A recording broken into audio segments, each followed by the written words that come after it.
Guidance is one of the most important things in life, and we all want a role model to follow, somebody who can guide us on the right path. And today we have such a personality who's very famous for his spiritual motivational speech. He has been helping the community since long with his guidance and experience. I'm talking about none other than Mr. Deepak Manchanda. Welcome, Mr. Deepak. Thank you very much, Nikhar. Thank you for having me here. Firstly, I would like to ask you, what is the major difference between a motivational speaker and a spiritual motivational speaker? The basic difference is that motivational speakers or coaches are those teachers who are actually helping the people who have a dream and are looking for some kind of a guidance to actually convert that dream into a reality. That's what the role of a motivational teacher is. Whereas a spiritual teacher helps people to understand that everybody is a spirit with a body and a mind, and then continue their journey in enjoying the life or enjoying the success, happiness and peace. Being a spiritual person, not as a person who has a dream to fulfill. So both the teachers do different job. One makes one aware about himself or herself, which is spiritual teacher. And the another one, motivational speaker, is the one who actually could convert that inbuilt capabilities into a profession, into a business, or into a profit venture. That's the role of the motivational speaker. He's been motivating somebody from a situation where he is to a situation where he would like to go. Spiritual teacher may or may not do that job, except for taking this spirit to the logical conclusion, which is to solve from this life. Motivational speaker could give you motivation to become who you are. Mm-hmm. Spiritual teacher gives you the information who you actually are. So it's not like you have to become something, you are already a spirit. The spiritual teacher helps you to find that spirituality within yourself. And once you find, you enjoy success, happiness and peace in a very different way. So how do you do that? It starts with mindfulness. That's the primarily tool with any spiritual teacher, that we introduce mindfulness to a person. And mindfulness is a technique which gives you ability to have your mind fully available to you. Normally, when, let's say, even when I'm talking to you, people can think about something else, like, what are they going to do in the evening, or how's their schedule for tomorrow, or some stress at their own level in their life, which could be medical or financial or anything. But a person who understands the mindfulness, he basically manage his mind, program his mind, mm-hmm. that the mind should be fully available. And once mind is fully available, it gives us the ability to have more choices than the normal. And once we have more choices, we could evaluate those choices. And whatever is the best choice with this, we will take that decision. And that will become our conscious decision to improve our life or to go in our journey, in our progressive growth, in our life as such. So mindfulness, once person is aware, then they gain the emotional intelligence. So if you ask me what will mindfulness give them, mindfulness will give them the ability to go within themselves and then use the mind for the right choices in their life to create the reality in which one wants to live in. And once they are mindful, then they also become emotionally intelligent. And emotionally intelligence is required after you are being self-aware, like you know who you are. But when you are living in a world, you are dealing with other people. So you need to be socially aware also, that how people will emotionally feel if you take some choice or a conscious decision which affects them. And that's where the synergy, bonding, harmony in this world happen. So basically it's like you're focusing on the things you want. The spiritual, as I told you, spiritual teacher's job is not to focus on what you want, but basically what is required for a spirit. Okay.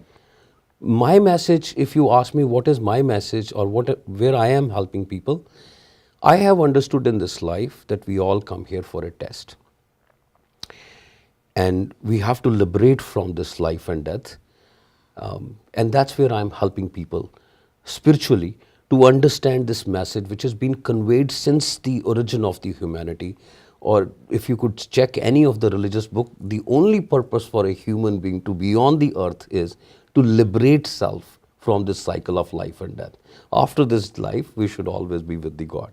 That's what is the role of the spiritual teacher. And I don't think so that it is very close to the motivational. But motivational aspect should be there in a spiritual teacher, because he has to be motivated enough to do whatever he's doing. So motivation is the prerequisite for to do anything. But self-awareness is the most important thing as a human being while we are here. Okay. So what is your legacy and what do you actually want to leave behind for the people? To tell you honestly, I was touched by the God. I have personally experienced certain things which has taken me to this level of awareness. And I want to share with people that how they could be easily connected with the God while they are living a normal life. Before me also, there has been people who have been talking about a middle path, a balanced path, but none so far has come across who has lived a family life as well as a spiritual life. Otherwise, most of the people who I have seen or read about, including Buddha even, they left everything and then achieved spirituality in their life. Whereas I am coming up with tools and techniques which you could use in your normal, in your ordinary life, and can still be having the essence of your spiritual self. So like having both of the things, a normal life and the spirituality as well. I will say, recognizing your spiritual self while you are living in a family life, so that you could balance yourself and not just enjoy peace in life or success in your life, but all three aspects: success, happy, and peace, all three. To be, if I say I'm a motivational speaker or a business speaker, I will definitely be in a position to make somebody successful. But maybe that person is not happy or not peaceful. Whereas through these methods, through mindfulness, emotional intelligence, and understanding your own energy within yourself, takes you to a very different path. And that path is basically the path required to be known. Not many people know that path. Mm-hmm. Not many people get awareness, because we are so much tied up with your own life, paying bills and in our own challenges, that we do not get enough time to think about it, that who we are, why we are here, and what is the real purpose and meaning of life. And if you really see, these questions are in everybody's mind when we are children. But then over the years, with the time, we forget about these things and we just get involved in certain things which are non-value added. And by the time we realize it, it is not that nobody realizes it, that they are doing something wrong. But by the time they realize, it's probably 65 or 70 years old of age. And they cannot enjoy the spirituality in such a short time. You should be knowing these things when you are young, like at 16, 17 or 18, understanding yourself in a better way, and then coming up even with your gift or your dream, and then going ahead. But just because you have a dream and you want to reach somewhere is purely business, and probably my inclination is more towards the spiritual self rather than the business. Yes, if you have found yourself spiritually, that you could be a painter, you could become a writer, or you could become a musician, then you need further coaches who knows branding and those kinds of a thing. That is not the job of the spiritual teacher. But spiritual teacher's job sure is to give people a chance to understand self-awareness, who they are. Like you said, when we talk about Buddha, they all left their normal life for spirituality, right?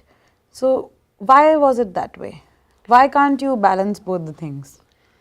Okay, I'll tell you the practical challenge is that it's a long process. It takes minimum 7 years to go through the spiritual awareness or spiritual awakening. Many a times it goes up to 14 years or maybe 21 years. Within the multiples of 7, I have seen the change happening.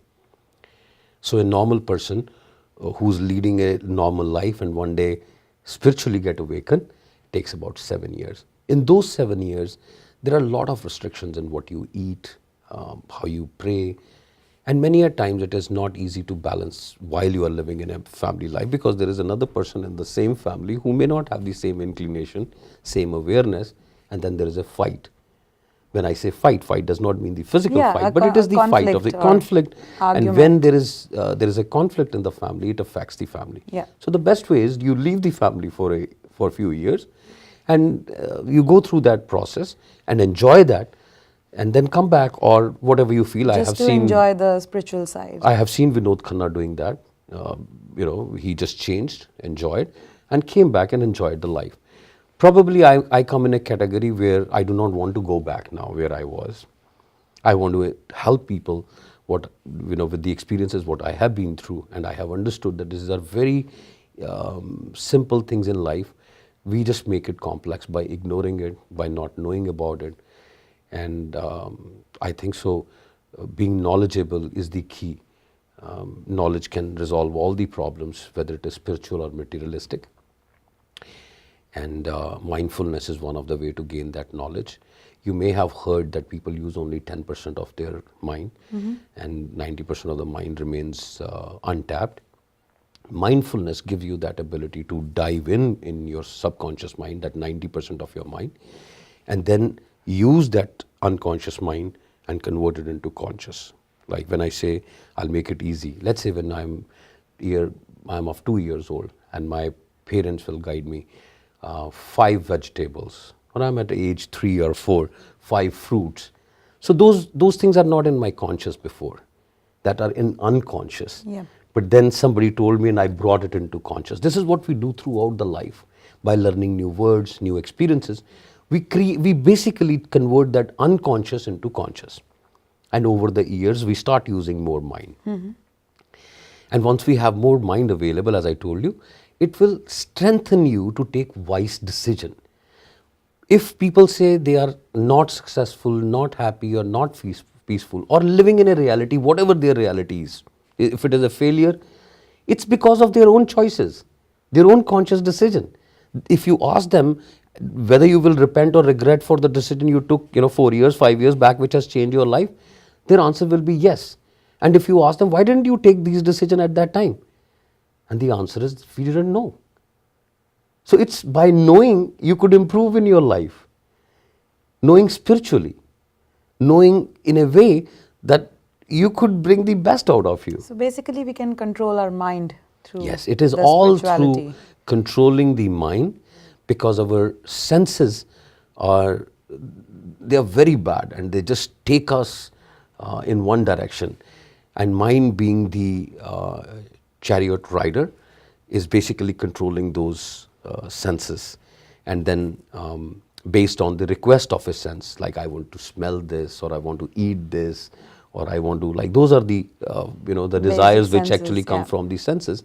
And then mind accordingly check the priority and the availability, and put the resources, which is body, to get those things into reality what you want to experience. But most important is to control the mind, because you are not mind, you are a spirit. You have mind available to you. So if you already have a driver in your control, how could you take decisions which are influenced by your bad senses? Because your mind was not in your control. And that you learn with only experiences. And those experiences come only when you get focused towards those things. And it is only the focus which opens up a new horizon, new stargate, new awareness, new conscious, which takes human being to new heights, which are also called as the person is now in the higher consciousness. So that's what it brings, the spirituality brings in your life. So as a profession, you are a computer engineer. I studied in university, yes, Yeah. I am a computer engineer. Then why this spiritual motivational speaking? Like, what is your motivation behind being a spiritual speaker? I'll tell you what I have experienced. I do not know about others. Number one, anybody in this world who is a discoverer or inventor goes through a similar kind of experiences. Like in case if you eat something, you will use your teeth to chew it, your esophagus will take it to the stomach, and how it works in your body will exactly work in my body. If our 11 systems, nervous system, excretory system, digestive systems, all work same, then our spiritual system also works in the same way. All right.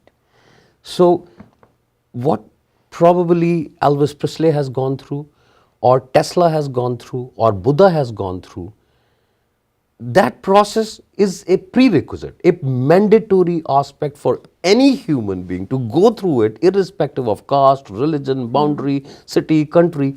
That's independent, but the process remains same. And as I mentioned before also, that process is so tough, so long, that many a times the people around you cannot cope up with that. And why I am doing it, the reason behind, simple reason is that there are two kinds of people. One is who believe in God's willing, call as, inshallah, like who says like inshallah or God's willing, and another people are like who believe that everything is happening according to the God willing. If I'm talking about this language, I could assure you, I have no capability, my personal capability to talk about this subject unless and until I'm being motivated by something which is external. And I think so, that power, that decision maker who has created us in a form of a tree. And each one of us is blessed at a right time, those abilities, which comes as our fruit. And I think so, this is my fruit. Even if you will not eat it, it will grow from me, and it may fall on the ground and be rotten. And I am trying that with my own motivation, I just want that before it falls on the ground and get rotten, it should reach to the right people, to humanity, who could enjoy their spiritual self and have the same experience what people have been having it for years before them, during this time, and even after this time. There will be people coming up who will say that we are spiritually awakened. Until and unless you are spiritually awakened, you cannot do anything which is above normal. You cannot paint, you cannot write, you cannot run, you cannot fight those challenges like your medical or financial. So the most important thing is to understand your spiritual self, and once you have understood, then you could enjoy everything. And what best can be there in contributing in somebody else's life to take them to the right path, which is to meet one day Lord. So means like our daily activities which you're talking about, they can all be controlled through spirituality. Every thought could be controlled, every action could be controlled, but it takes time. Many a times we know that lying is not good, stealing is not good, but people still steal, people still lie, even knowing it, they still do it. Why? Because they do not have the control on their own experiences, on their own learning. These five senses are so bad that they could influence somebody like a toxin, like a cobra bite, and once it bites, you are not in your senses. And once you are not in your senses, you cannot take the right decision. That's very simple. So your spiritual self brings you out of that intoxication. And slowly, gradually, I'm not saying that spiritual people do not make the mistakes, or they don't behave or act like the normal human. They do. The only difference is they know where to draw the line. Yeah. And how to grow in their life by keeping those snakes into the basket and not getting affected. So what's the next step, like down the line, 5 years? How do you, would want to motivate people with your spiritual the spiritual knowledge? Look, as I mentioned you before, and you ask any human being, irrespective of their religion, what is the one main reason of our creation? And that is to meet God one day. That's common. You ask any religious person, why this life has been given? Because this is an opportunity whereby we have to improve ourselves to come to that standard that after this life we'll live with the Lord. Once we live with the Lord, we will not come into this vicious circle of life and death. It's called as salvation, liberation. The point is how we do it. And I told you that we could do it through the mindfulness, by understanding our inner self, by our energy system, and then consciously take certain choices in our life which are not influenced by our five senses, but our controlled mind. That's it. So would like to say something to our viewers? To the viewers, this life which you are seeing is very beautiful. If you check Earth, is one of the beautiful planets. But I still feel that this is a level onto which we are playing, and there are levels ahead of it also. You might have played some video game with the levels, and if you stuck to one level, how will you feel? And that's the question you have to ask. Would you be interested to see the world which is beyond the understanding of our, these five senses? Or you would like to be trapped into this fight of survival and waste this life, which is only opportunity for us to meet with God one day. Thank you so much, Deepak ji, for your motivational and spiritual speech. So that was Mr. Deepak Manchanda. He'll be more frequent with us, giving us the motivation to see our spiritual side. Thank you and keep watching Voice News Network.